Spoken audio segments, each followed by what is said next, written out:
So, well, welcome everybody. Thanks. We've been doing this now for a few years, and it's a little awkward at first, I think, with the video conferencing. I mean, these equipment was really meant for people sitting at their computer screen, and it's sometimes a little awkward with large groups to do this, but everyone sounds pretty good. What I will ask that you do is, if you have a question or you want to say something, you put it in the chat.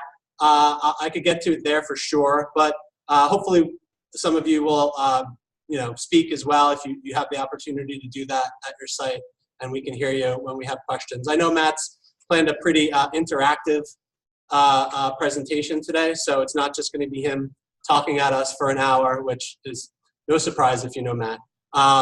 And so these meetings, I think, are a good opportunity for us to sort of meet colleagues in our region and talk and network a little bit. We do have an annual face-to-face meeting that is where everyone's welcome to come from all over the state in person. We typically do those in October. We haven't set on a date or a location yet for that.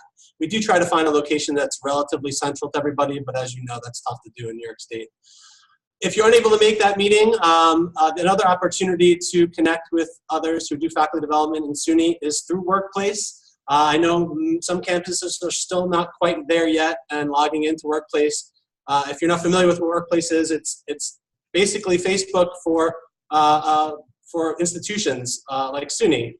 It's not connected to Facebook, so you use your SUNY credentials to log in. And we have a faculty development community of practice group. We have a few hundred people, I think, in there now, but if you go there and sign up, we'd like to use that space for folks to talk, announce events, ask questions, and engage in discussions. So hopefully you all get in there, and obviously these type of events will be promoted there as well. So it's 9:30, so I want to get started and introduce our guest speaker today, Matt Oulette, who's the Executive Director of the Center for Teaching Innovation at Cornell. Matt was at Wayne State prior to being at Cornell, and prior to that, he was at UMass Amherst in a number of positions. But I know Matt mostly from his work in POD. If you're not familiar with POD, it's the Professional and Organizational Development Network in Higher Education.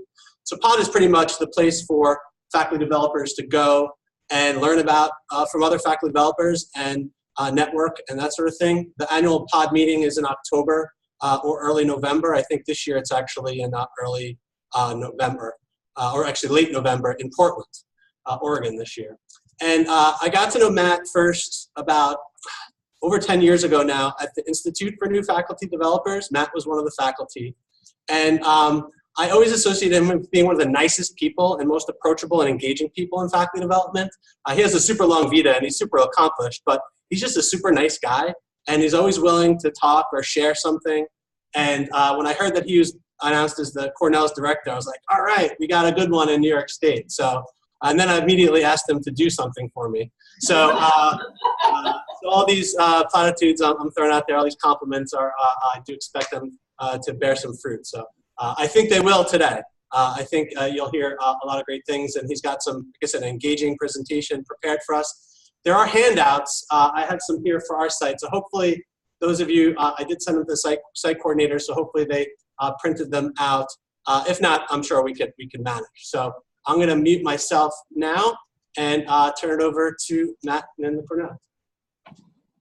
Okay. Chris, thank you so much for that warm welcome. And also thank you all for the warm welcome to New York State. I'm almost at the point where I'm not counting weeks anymore, and I'm counting months since I got to Cornell, and it's been really fun. I also want to thank Patrice Fusco, our colleague here at Cornell, for helping to connect me, and Chris, you and both Patrice connecting me to the community, because I absolutely love this work. And as you foreshadowed, I'm going to do a little bit of talking, but a whole lot of getting you to do some reflection and also some talking on the campuses. So two quick things that I think will help us. One, if you can't hear me, or there's a process comment that would help this be a better experience for you, I absolutely welcome that. And I've got Chloe Deshawn, my colleague here, and Chris, if you will help us too. We want this to be the best experience possible, so feel free to guide us as we go along. Matt, I think you could be a little bit louder, so if you get a little bit closer to the mic, I think that would be helpful. And Lisa, I see you only see part of the screen. I don't think that there's, yeah, we only see part of the screen. I don't know if we should be seeing anything other than a blank white screen. Okay, Chris, we're going to check on that right now. Okay, thank you. No, it actually should be here. Okay. Chris, could you tell us what screen you see? Right now we see just a blank white screen with the Cornell logo in the upper right-hand corner. I'm sorry, one second. Let me fix the screen share. Okay, well, while we do that, see, this is why I love my colleagues at Cornell. It's awesome that everyone's here to help. I really appreciate it. But I want to talk a little bit about the concept for today's opportunity to get together. And because this is such a rare opportunity to get together as colleagues and have a chance to do some personal and professional development, I really wanted to keep away from sort of a lecture-based presentation. Although, as Chris and my colleagues here will tell you, I can easily talk for an hour. That is not a problem. But in front of you, we're going to have an opportunity to. Okay. I'm sorry, I just want to pause 1 second. Can you guys see the screen? Yeah, we could see the screen, but we could still use a little bit higher volume. Okay. So that's only on one. Yes. Yeah.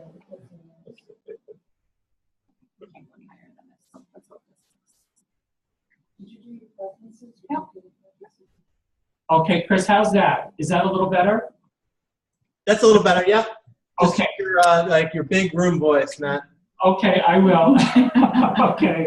So as I was starting to say, I really want to give us collectively a chance to do some work that is probably atypical. It's not your standard faculty development session. And also, I want to leave time at the end for questions and answers. And let me also lead with an invitation. If I bring something up or you want to pursue it more specifically or at another time, I welcome emails from everybody who's here this morning. That would be welcome. So in front of you, we should have so our learning outcome goals for the day. It's not a faculty development session without learning outcome goals. And the goal for me today is to help you think about how friendships across intersectional identities can inform a more inclusive professional practice and educational development.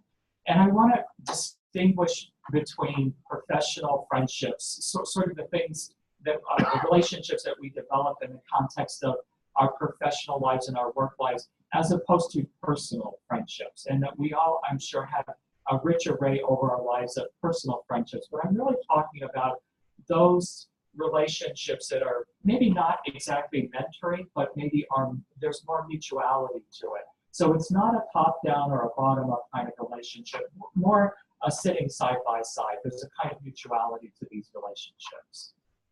And to get this clicked off, what I want to do is have you take a few moments and think about your own multicultural life experiences. And this is a gorgeous shot of the falls here in Ithaca, which is a multicultural experience for me because I've never lived in such a rural area before. And I'm still learning about all the beautiful hiking opportunities here. So I want you to, you should have in front of you this grid, and I want you to not overthink this. This is not, this is an opportunity, just move through it as quickly as possible. And I'm gonna ask you to score each question on a scale of 1 to 3. 1 being very, very multicultural, and 3 being not at all. So 1 is very multicultural, 2 is somewhat multicultural, and 3 is not at all. And we're just going to do the first column where it says growing up. So just don't overthink this, just whatever you interpret inclusion or multicultural to be, 1, 2, or 3. Column 1. While we do that, Matt, I just, we still are a little trouble hearing you, so if there's a way to get you closer to the microphone, that would be helpful. So guys, our mic is up at the top, and we tested it before just to make sure that it's great. Yeah, so you sound really good, so maybe okay. Thoughts?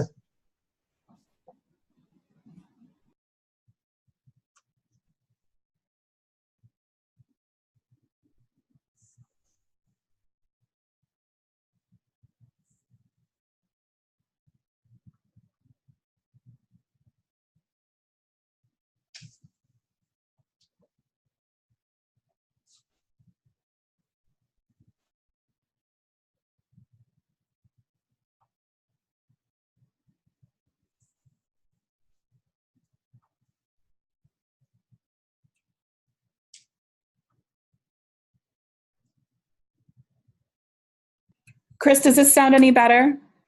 That's much better. Fantastic. Okay. Thank you all for your patience. We'll get this worked out. And thank you, Chloe, You're for welcome. your left-hand help here. Okay, so column one, by now you should have done it. I really don't want you to overthink this. Let's go immediately to column two.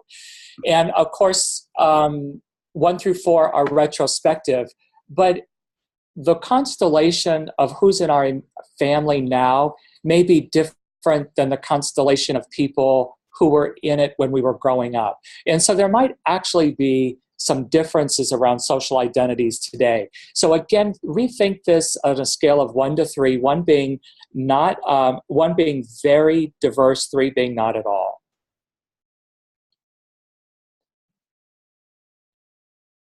And I say current community on 6 instead of extended family, because I think many of us as adults create or co-create different sorts of families. And this is really for you to interpret.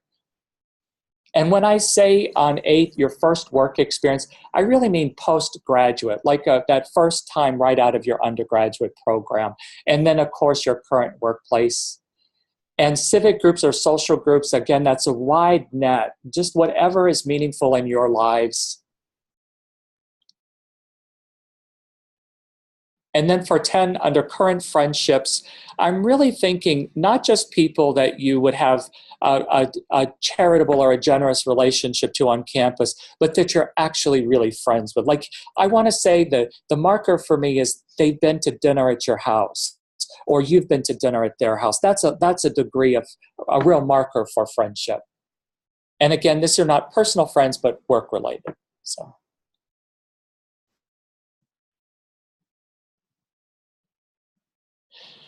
So can I do a quick check? How are people doing? It looks like people have scored the grid. Okay. Actually, Chris, if I could ask your group to be my partners in crime, I can see you folks. So even just a show of hands would be welcome. You know me, I'm super field dependent. I need a little feedback from the group. So awesome. Okay. So what I'd like you to do now is turn to a partner. Look around the room. I'm expecting you probably know most people in the room, but for this morning, I want you to pick a discussion partner that you think looks compassionate. And I hope there's someone in the room. I'm sure there'll be somebody in the room who will fit that bill for you. Feel free to, or step out and pull somebody in if you need to. But you're going to have about 5 minutes. And what I'd like you to do is just take a moment and share with each other, what was the constellation of diversity that you experienced up through your college, your undergraduate program, and then what's it like today? And we'll keep time on this end, so you've got about 5 minutes for that. Okay. Pair off. Do you guys want to pair off since you know each other? Sure. Want to do 3? You can try that here.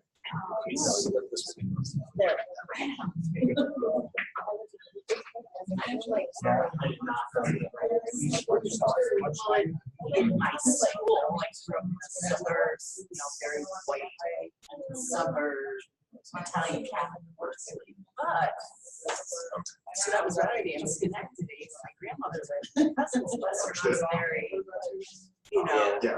was populated with a variety of different backgrounds. And I went to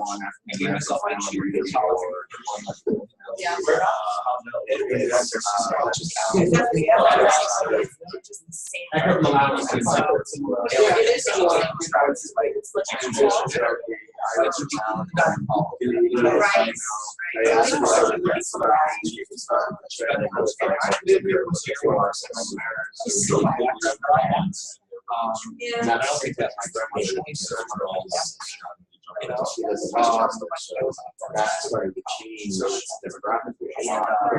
Swimming once it starts to get, you know, like that, it's very diverse. And when you spend 40 hours a week with people like that, Exactly. yeah, my first one was small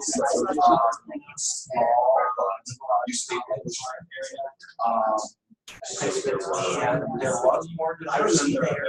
But I was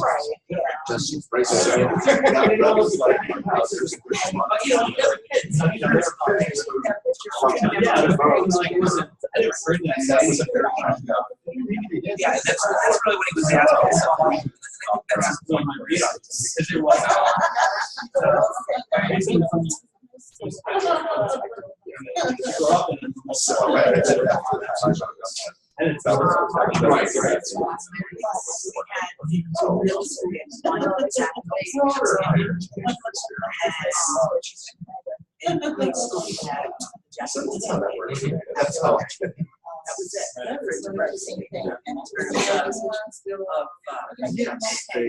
But, you know, interesting enough, particularly, rather than school, there's a lot of areas as well. Everybody embraced. Okay, so she was out of place and in the back Like there wasn't high school,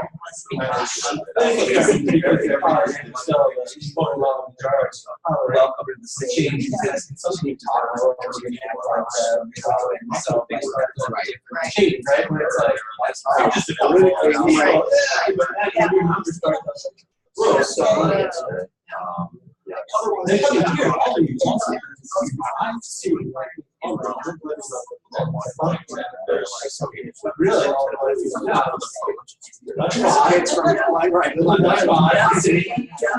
And then Sony would stay where it was a little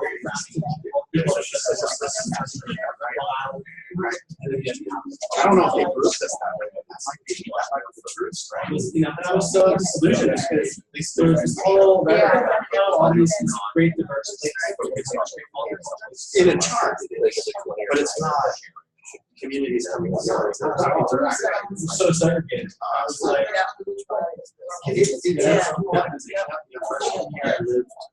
one guy that was their Chinese heritage that was from the city. And that was it. The white kids from the suburbs, just like surfboards and much.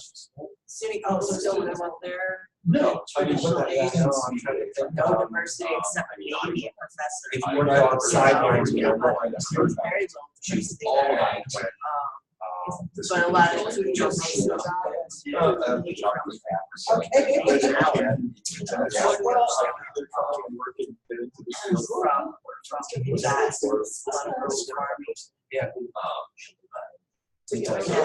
I know. The only exposure to diversity I got was, the 5 minutes we drove from Rotterdam to Schenectady, where there was more of an urban mixed environment. Okay. Okay, folks, let me do a quick time check. Do you need a couple more minutes? Did both people get a chance to talk? I think so. Okay. I think we're good here, yeah. Okay, great. Then what I'd like to do is give you a couple of questions to talk to each other about. Now that you've shared a little bit about your stories, I'd like to dive a little bit deeper and have you sort of compare and contrast whether your current life is more diverse or in terms of people's social identities and your professional relationships. Are you in a more diverse community now or a less diverse community? And what you think some of the reasons for that might be. And there are a lot of reasons why we might be in fairly homogeneous communities today. So think about this both in your workplace and your immediate unit. How diverse is your immediate work unit around social identities, but then also your institutional setting? who's at your school, and then the community that you reside within. So it's sort of 3 levels of analysis here: your immediate work group, your institution, and then your larger community, because those are very synergistic relationships. And we'll have about another 10 minutes to just talk about sort of the comparing and contrasting. Where have you been and where are you now, and why you think it might have become the way that it has. You know? And then I was just like, I'm trying to picture who's in all the other ones, and I'm like, it's, you know, it's funny, I was just thinking, 3 of us not yet. You know, like, I work. And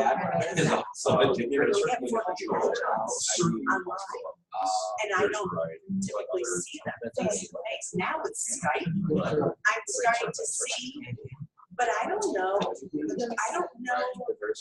what people look like to know, and even like that virtual environment. Now that technology is starting to allow for more multimedia interactions, but for the time, you know where that diversity is within a classroom, which I wonder, like, how does that play the kind of relationships you forge and how you interpolate, and then, you know, once they learn that, you might have this whole different image of them, like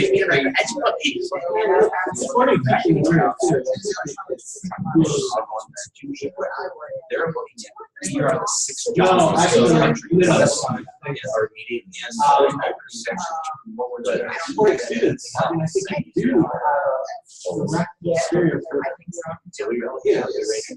Wide variety of people. You know, and to bring out, I would focus on diversity, but we have small students. So there's this whole neuro trial. And those two interactions are real. So that's another aspect. We have gender diversity,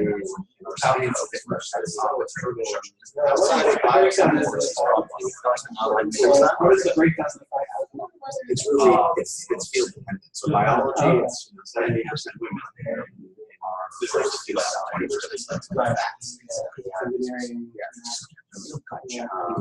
And so I walk in there and I'm like all fired up. Good. Diversity, Asian diversity about letting men and women go to school. So it's like now there's a one different. Yeah, I know. It's the same people. Oh yeah. Search committee. That's a bird. Yeah, it's totally there. Right.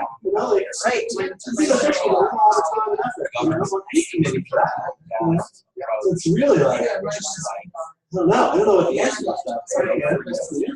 You really don't know the answer. It's just like, yeah, I guess that makes me really question about, you know, it's inquiry-based science. It's a little bit different. Yeah, I value myself too. So you might change your country system. Great. Okay, folks, if you take one more minute and finish your thought, and then we'll come back. Okay. Yeah, just and to wonder, you know, I want to do this, but they're choosing me to do this because that's, or, you know, what kind of relying on white guy. If I didn't ask the questions about what is this? I expect to set a whole bunch of interesting. That's great. Yeah. I agree. Totally. But one of the things that I think we're ready. Okay, welcome back, folks. So part of this, this could have been a whole workshop on itself, thinking about social identities and what our experiences have been growing up. But I think for today, what I want to do is suggest that this is interesting. In the selected readings at the end of the PowerPoint deck, there's some more things you could engage in or continue to talk about. But I think that there are a number of systemic influences in our culture that are driving us into more and more homogenous communities. And I think that this is particularly true based on class status and socioeconomic status. And it's a broader, bigger, more pernicious filter even than races anymore, but they're often conflated.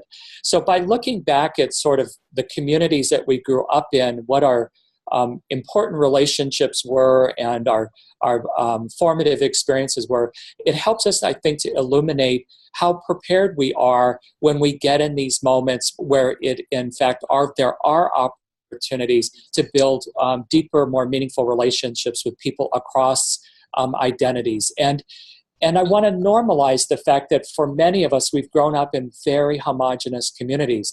And this is true for people of color as well as for white people. And so the next things that we do, I think, will help figure out some strategies for how we might intentionally and consciously move a little bit differently in the future, particularly around professional relationships. So the next thing I want to do is have you map the stars. This is one of my favorite PowerPoint slides today. So what do I mean by map the stars? What I want you to do is to take an inventory, take a few moments and sort of take a big, broad approach to thinking about who currently are your important relationships, particularly in the context of your professional life. And so these are concentric circles, and in the middle is you. For the purposes of the next 20 minutes, you are the center of the universe. Can you handle that? Okay, you are the most important person in the universe, and everything else radiates out from you. From the moment you are our sun. And what I'd like you to do is to think about the important people over the course of your life, not just today, but over your entire maybe undergraduate and graduate degree, growing up, whoever comes to mind. And what I'd like you to do is map them according to intimacy. These are just names. To protect the innocent, don't write any stories down. Just, sort of put the names of the people who have meant the most to you over the years. The most intimate being the closest to you in that central circle, and then the broader, perhaps professional organizations or folks that you've fallen out of contact with, but at one point were very important to you in the broader rings. Make sense? Mm-hmm. Okay, so this is an individual exercise. It'll give you about 5 minutes to just map. And if you need to, just flip over your life experience inventory and think of it as a quick art lesson for the non-gifted.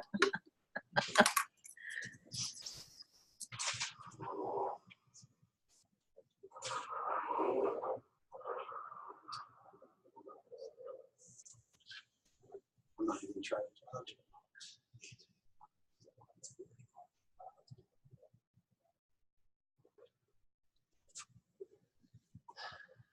Yes.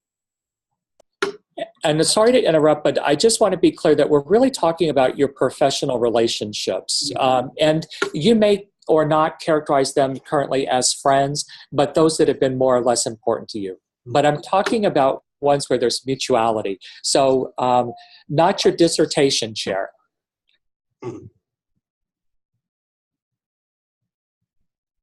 Unless, of course, that person has turned into a friend.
Okay, folks, you're welcome to keep making notes as we go along, but what I'd like to do now is encourage you to go back to that person that you had the original conversation with, and now I'd like you to pick 2 or 3 people and have an opportunity to describe how this person's relationship, friendship with you, your mutual friendship, has shaped who you are as a professional in faculty development or educational development. What lines can you draw between what you've learned and how you've grown as a person with what the substance of that friendship or relationship?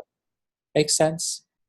All right. So you'll have about 10 minutes for this again, and feel free to get as loud as you want.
Yeah, it was very.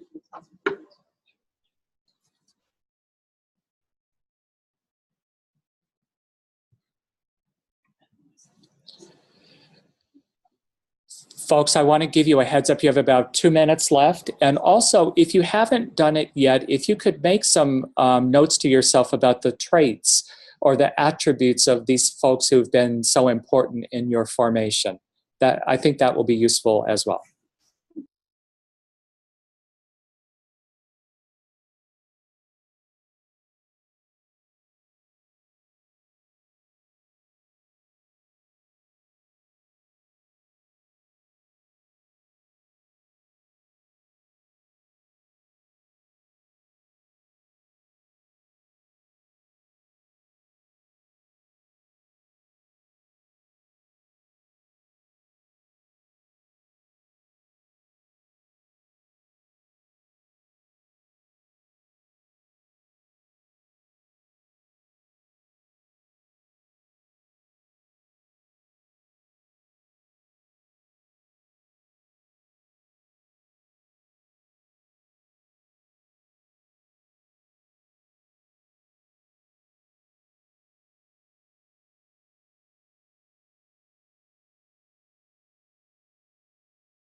Okay, folks, if you would take a moment and wrap up that last thought.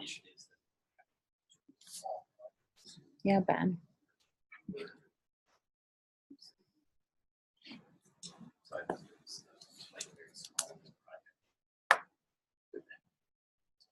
So welcome back.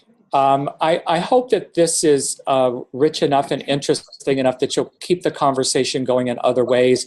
But I thought I would spend just a couple of minutes unpacking from a personal perspective, and I hope you'll do this at each of the campuses as well, sort of assembling a sense of your development from this new perspective. I hope it's a new perspective, a different perspective. So rather than thinking about bosses or mentors or employees or, you know, the sorts of formal organizational relationships that we've often found ourselves in, but to think of it more as those folks who have been deeply important to us and to our formation as who we are as people, particularly around these complex, nuanced issues like race and gender, sexual orientation, class, religion, abilities. And most often, as when we come to these issues as adults, particularly from a position of privilege or power, if we've been part of the dominant group, it can be really hard to unpack why we think the way that we do, because the socialization is so deep and so permeable in our society. It's sometimes very hard to get a glimpse of it out of the corner of our eye. And one of the ways that I think that we can do this is by building relationships in which trust and vulnerability are keynotes. And so just quickly, I want to model this a little bit by talking about two key relationships that have been very important to me. And in the lower corner, you can see a terrific picture of my good friend, Edith Frazier. Edith and I co-taught Introduction to Race and Racism and Social Work Practice at the Smith School for Social Work for about 10 years.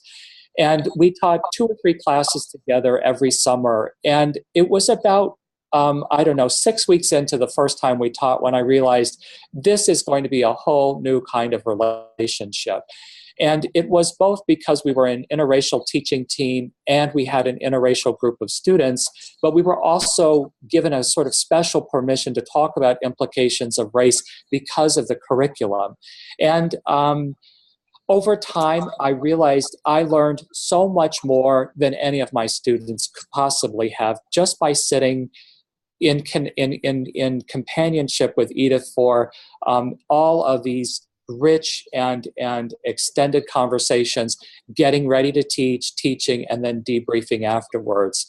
And it was really out of that friendship that I think I made a huge leap in my own professional development as a scholar and as a teacher. And it led to some really wonderful things. Edith and I have written a number of things together. We continue to be in touch as friends and as colleagues. But it was also one of those moments where I think for both of us, at some magical moment, we turned a corner and we looked at each other and said, yep, I trust you. Yep, I'm willing to be vulnerable with you. And it got to be a joke between us where she would turn to me in class in front of our students and say, Matt, do you trust me? And I wouldn't go, oh my God, here we go, because she's going to call me out on something, or she's going to use me as a white male role model on something. And I needed to just trust the process, because she always did it with great generosity and great love. But that was, for me, one of the relationships that meant an enormous amount to me. And I think that it grew in depth and quality only because we were able to find these ways to sustain it over time. And I think Edith and I would both say that in our networks, this relationship is still relatively unique. It's relatively rare. So I'm going to invite you to think about who in your life has already to date been this person, but also if there hasn't been someone like that, and there may not necessarily have been someone like that. My goal is that you have an opportunity to think about coming out of this workshop. How might you create these sorts of relationships in your own professional life? And I think the only way it's going to happen is if you consciously and intentionally do a deep dive.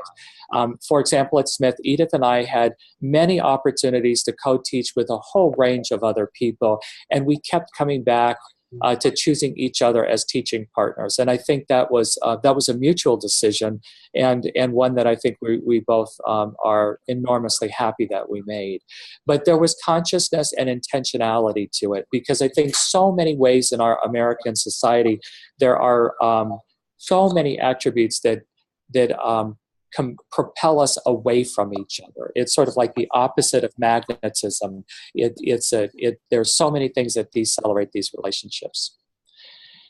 I have a question. Please.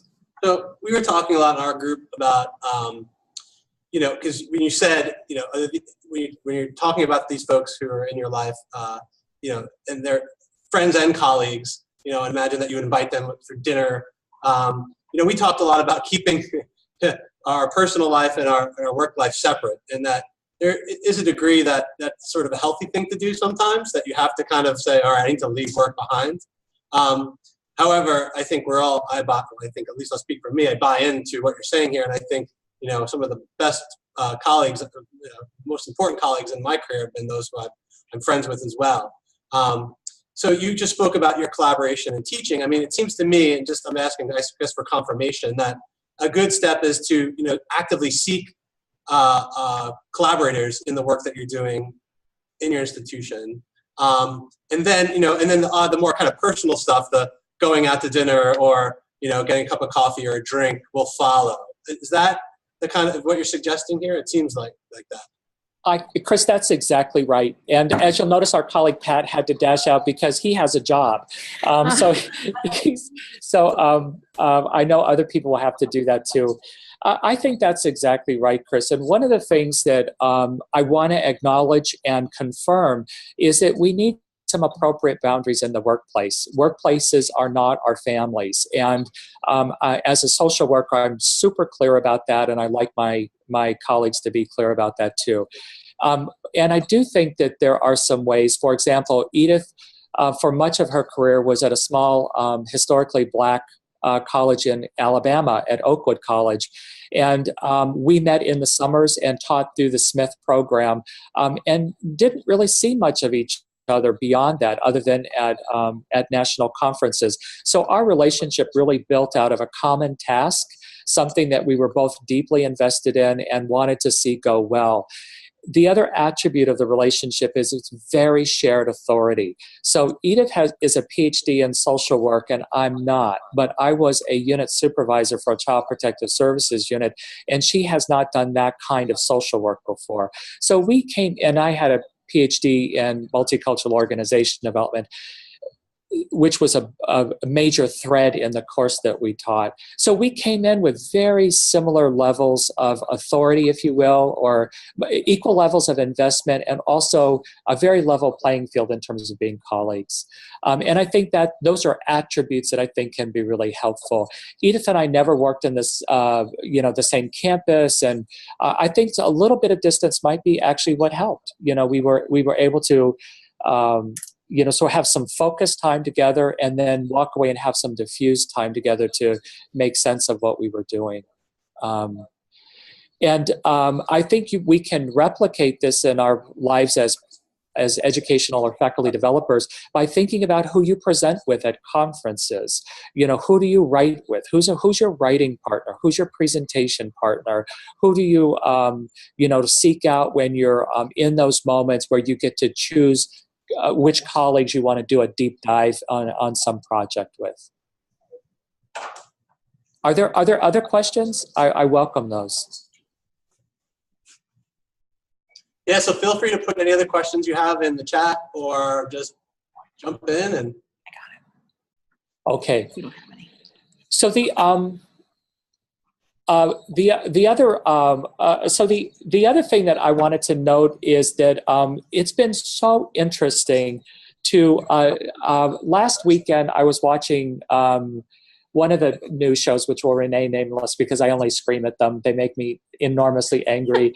But there was this moment when Trey Gowdy and Tim Scott, who are U.S. Senator and U.S. Congressman from South Carolina, were on this Sunday morning talk show. And they were talking about this new book they have coming out called Unified, How Our Unlikely Friendship Gives Us Hope for a Divided Country. And so I had to work through my own stereotypes. First of all, what do Congress people have to tell us on any subject? But okay, I'm listening. And then also, I was really touched by the emotional connection that these two men have for each other. They literally were choking up as they were talking about the process of becoming friends and writing this book. And this was one of the very first national models of an interracial friendship I can put my hands on. I was just riveted when this part of this segment of the talk show happened, and it couldn't have been a more propitious time because I was able to fold it into this workshop. But I want to also just note the rarity of having this sort of public model for deep, sustained interpersonal relationships that are not friendships just at a personal level, but these two men really came to their relationship through their work, through being representatives from the state of South Carolina. And then the other project that I've seen more recently, which I'm extremely interested in, is the Atlanta Friendship Initiative. And Beverly Daniel Tatum was here on our camp. We were very lucky to host Beverly Daniel Tatum this past fall on our campus here at Cornell. And she, as many of you I think know, she has a revised new edition of Why Do All the Black Kids Sit Together in the Cafeteria, and other conversations about race in America. And in the epilogue to this revised edition, she actually surfaces the Atlanta Friendship Initiative as a strategy for changing our society going forward, and the importance of friendship, just friendship, as a marker of moving consciously and intentionally in different ways to have deeper and I think lasting relationships with people who really come from a fundamentally different perspective in our society.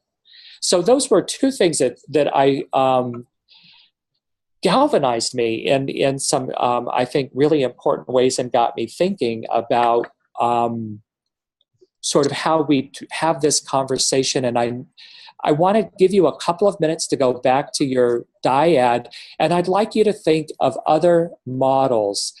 They don't have to be national models, and for goodness sakes, they do not have to be senators and Congress people, but think of other models that you can put your finger on that are representative of relationships that are not sexual, that are not intimate sexual relationships, but that are cross-race and that are professional in their nature, but have warmth, have intimacy and vulnerability and warmth to them.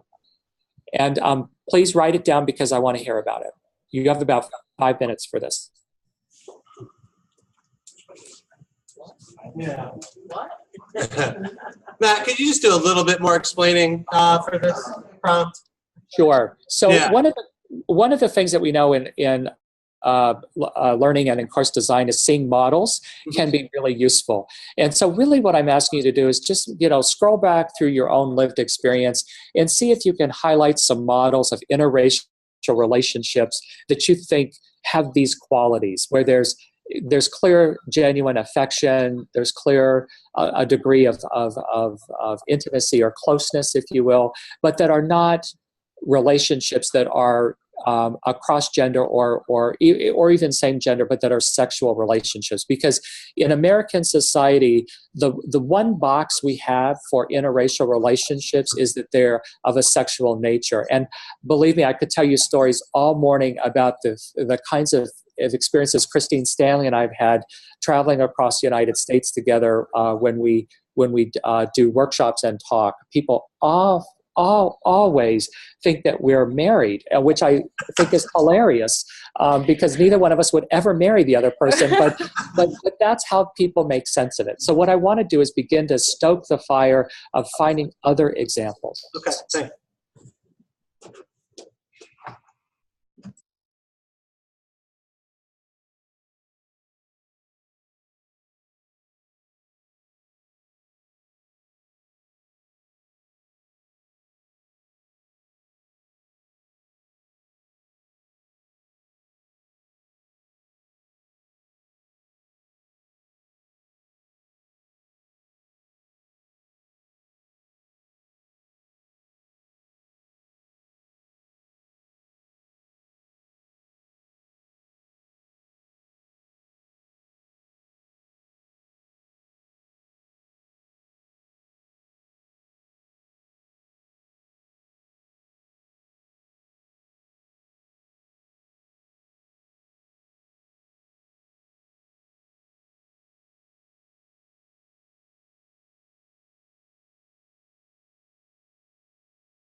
10:31, by the way. Folks, I just want to acknowledge that we're at 10:31, and I know some folks are on a schedule, so I want to reassure you I'm going to wrap up quickly here.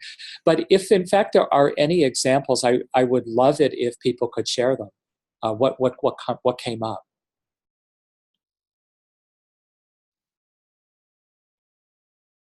They're still talking.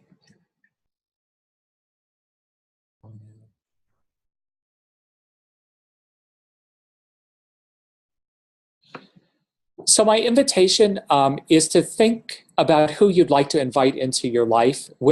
How might you grow professionally? And an avenue that we often underestimate the importance of is through connections that allow for friendships to emerge. And I think first it's finding the right work, the good work that you want to do together, but then sustaining those relationships over time. And I think that there are a couple of lessons learned, if you will, that I would want to share with you. And some of it is that I think particularly working across race, and especially if it's across race and across gender, it's really important that you take some that you take some ownership and sort of brace yourself, buck up, and reach out. It's just very important that we take some responsibility for this. And then I think showing up on a regular basis is hugely important, far more important than we think.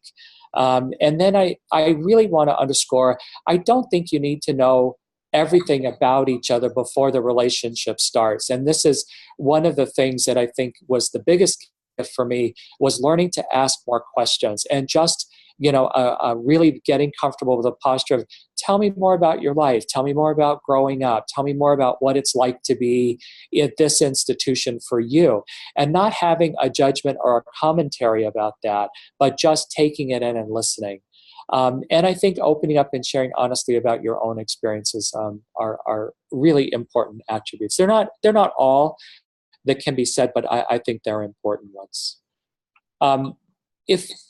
If this has been interesting, and I hope it has been, I hope you'll continue the conversations locally, but also Christine Stanley and I have an article coming out where we develop these ideas in a bit more coherent way. I don't feel like I've been at my most articulate this morning, but if it's an interest of yours and you think you would like to do a little deeper dive, we have an article forthcoming. I think that will be published in fall of 18. And with that, I've put some very selected readings here. I know everybody is really racing just to keep all the plates spinning, but if you wanted to follow up on some things, I would personally go to Janetta Cole and Mary Dunn's article, the third reference down, Cross-Difference Friendships, a Mirror on American Culture. They wrote this back in the 90s, and I ran across it getting ready with Christine to write this article, but it's just spot on. And so if you have to select one thing to sort of take home on the weekend and read, it's brief and it's just really, really good. So I can hang out for a few minutes if there are questions, but I also want to acknowledge the time is at an end. And thank you all so much for coming this morning and for playing along. It's been a lot of fun. So, Matt, does anybody have questions? Any questions? We can put them in the chat. I'm not seeing any in the chat. I do. I mean, I hope.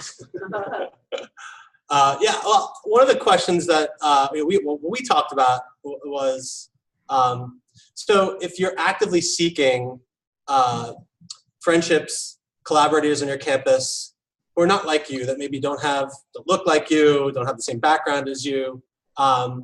So I admit I was a little uncomfortable with that notion, in that I feel like, it's almost sort of, I don't know, it seemed very other-seeking to me, sort of like, oh, I'm going to now find a person of color to now talk to, and how's that going to make that person feel that I'm sort of actively seeking him or her out? So what I said in our discussion was, maybe the idea is that in collaboration's hard, right?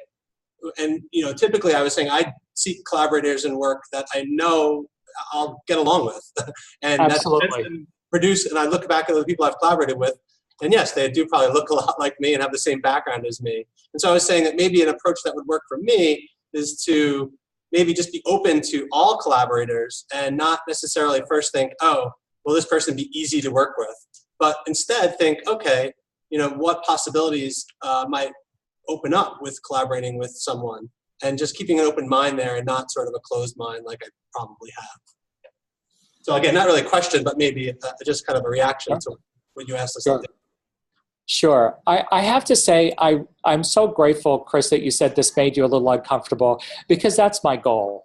I love that. Thank you. I feel like it's been a successful workshop. If you felt a little bit uncomfortable, then that's an edge. And that's exactly what I'm hoping to do, is to shake us all out of our norm, sort of where we feel super efficient, super comfortable, super competent. Because I think if we're going to change the way that our profession works, how faculty development, if we're going to become a more inclusive specialization, and if we're going to work with campuses to become more inclusive, I'm convinced that just striking out and saying, yep, I need a more diverse group of professional colleagues, and I'm hoping that they develop into friendships. I want to put a pin in the word friendship, and the reason that I use that is it's about mutuality and sustained commitment to each other. So if I show up and really what I want you to do is to sit on a committee for me or to rubber stamp something, that is not friendship. That's using each other. And that's, I think, what our fear is it will be perceived of doing that. But I think the AFI, the Atlanta Friendship Initiative, provides a wonderful set of sentences that are fantastic for framing it. So you show up, you invite someone out to coffee, and I say, Carolyn, I noticed that we have these interests in common, and you like working on archaeology, and I don't know anything about archaeology. Might we go to coffee and you tell me more about archaeology? So you start with something that's about acknowledging their interests and their commitments, what's important to them, and then over time you see how it goes. So I want to also say, Chris, I couldn't agree more. Part of why Edith and I taught with each other for 10 years is there were a whole lot of people neither one of us could stand and did not want to teach with. And so that's a perfectly fair marker around when we choose in and out of projects. So I'm not saying let that go either. I just want to add one thing, and I'm probably preaching to the converted, but the way I think we found to make colleagues and what you're talking about is through our faculty learning community. But I could say I've been on the same with many. And I think, when I think about the cultures and the differences and everything, I think that's one way it's worked really well at Rockford.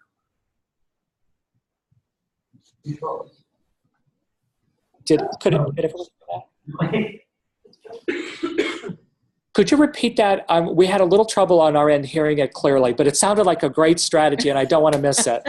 Well, I'm going to give tribute Chris to this, because he started faculty learning communities at Rockford, and that's where I think we've had a lot of people coming together. And honestly, over the years, I've been on some with the same people because of just exactly what you're saying. They're different cultures, different backgrounds, but we came together with a mutual topic and became friends in that mutual topic. So I think that blossomed at Rockford, That's exactly right. It's part of why I absolutely love that strategy for faculty development. That you're absolutely right. If I could throw something in, this comes a little bit from personal experience, but maybe a way that we could do this. As faculty developers, what if we were to send out an open-ended survey to our faculty, just saying, who's really good at it? Any number of characteristics: building relationships, creating safe spaces, challenging students, giving interesting lectures, getting interaction in the community, creating interesting assignments, advising students. We could go on and get some names. And then harvest those names and say, you know what? Your faculty said you were really good at this. How can I learn more? That seems to be a fairly non-intrusive way to go and start building a relationship that can grow from there. And I think it dovetails quite well with what our mandate is as faculty developers. Great ideas to think about. Absolutely. Thank you. Okay, well then, thank you all so much. It's been a pleasure, and thanks for the warm welcome to New York. I look forward to our paths crossing as we go forward. Great. Thanks again, Matt. And so at this point, like I said, if you would like to disconnect and talk amongst yourselves where you're at, feel free to do that.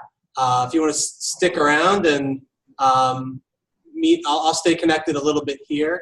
But anyway, thanks everybody for taking the time. I know it's a busy time of year and it's hard to take time, but thanks again, everyone, for being here. Okay. Thanks, Chris. Thanks so much. Bye. Bye, Thanks, folks. everyone. Thank you. Thanks. Hand comes out of Chris's ear. I